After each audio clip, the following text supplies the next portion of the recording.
So I wanted to make a contribution to the debate on whether India should have a local ratings agency, one of the ones that doesn't have an international tie-up, rate India's and other countries' debt. And just by way of clarification, to be clear, yes, I'm a significant shareholder in Care Ratings and am a very, very strong advocate for Care Ratings to go ahead and start off by potentially issuing shadow ratings. That means they weren't invited, but they can apply, Care Ratings can apply their sovereign rating risk framework to India and other countries to initiate a shadow rating for countries that India trades with, as well as for India itself. And ultimately, this should be authorized by the Indian government, by SEBI and other authorities of the state. I think that what's really important now, I'm going to just use a Wikipedia page as a guide. So if we look at the Wikipedia page on sovereign credit ratings here, you'll see that we have Standard & Poor's, Fitch, Moody's, and then we have others. DBRS Morningstar is a US firm. Scope Ratings, I actually don't know. JCR, Japan Credit Rating, China Chengsing.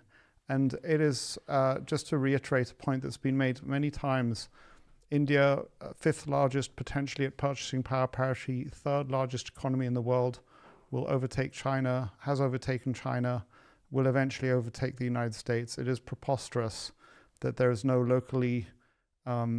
local agency in there. And I ask all the way from Narendra Modi down to take note of that. And that is not an appropriate state of affairs.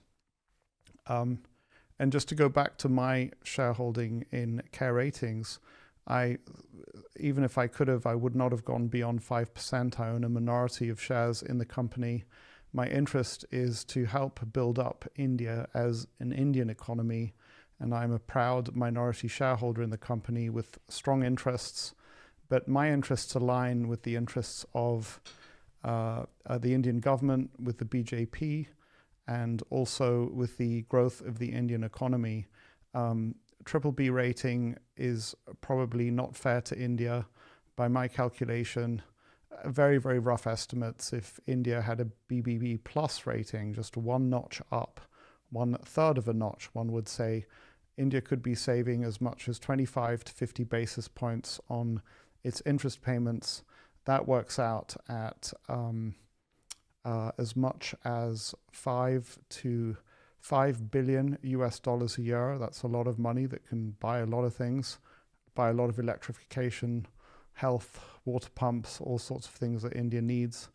$5 billion US works out at 4 lakh crore rupees for those people who work in lakh, crore and rupees. It's an enormous amount of money that India could be saving. The last thing I just want to point out is that there is clearly a local bias to the ratings of different agencies. So people say that if Care Ratings were to rate Indian government debt, then they could not be trusted. Well, if we look here, we see that, for example, in the case of Moody's, if we start with Moody's sovereign ratings, they actually don't rate they do rate the United States AAA. That's the local country. And if we go to Standard & Poor's and do the same exercise, Standard & Poor's have gone and rated the United States AA+, so it's one notch down. They haven't given the local bias, but I found it very interesting that if we look, for example, to China in this list, we see China rated at A+. But then if we go to the Chinese rating agency, surprise, surprise, the Chinese rating agency rates China at the same level as Canada and Korea and the Netherlands, and actually rates the United States further down.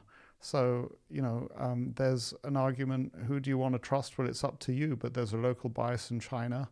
And we have the same phenomenon with Japan. Japan credit rating agency rates its own country's debt at AAA, and let's just double check here. If we go to,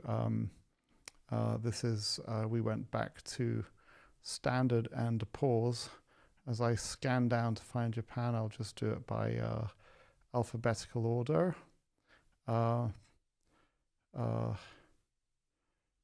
Japan is A plus, surprise, surprise. It doesn't get the same rating. So there is a local bias.